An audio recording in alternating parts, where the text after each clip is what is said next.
Magandang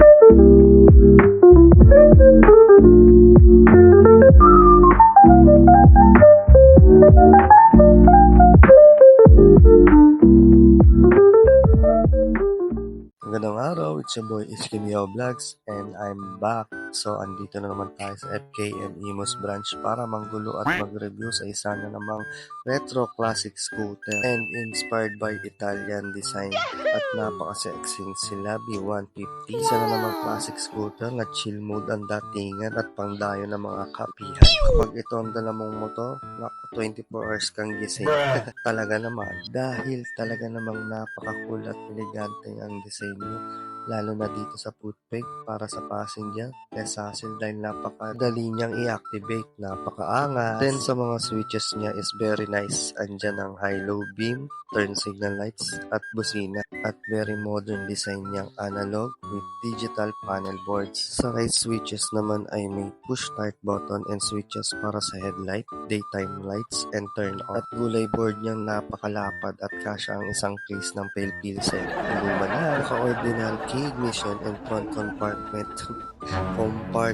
Kulit mo, Mark. Compartment para sa mga cellphone at meron na ring USB port sa loob. Sarap mag-long ride. Sa seat compartment naman, no worries dahil kasya nga face helmet. Sa sobrang lalim, pwede ka na maglagay ng cooler ng beer.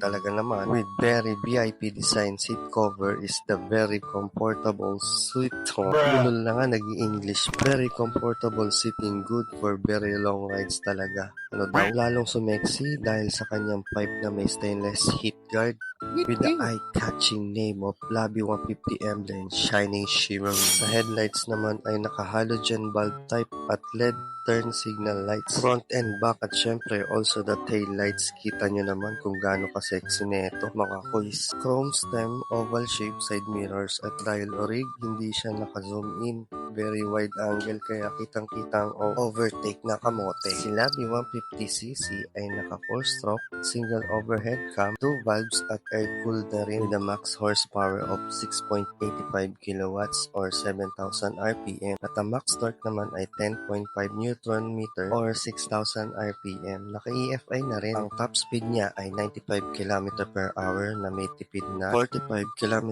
per hour or 280 km per liter. Sobrang tipid mga kuys. Sa front suspension naman ay naka-hydraulic spring type at ang rear ay hydraulic spring type din na may sukat na gulong sa harap na 110 by 70 by 12 at ang likod naman ay 120 by 70 by 12. Both CBS na rin sa braking system front and back with a wheelbase of 134 cm. Sa seat height ay may 81 cm and ground clearance ay 15.5 cm na may big 108 kg fuel capacity, 6.2 liters. At alam nyo ba kung magkano to?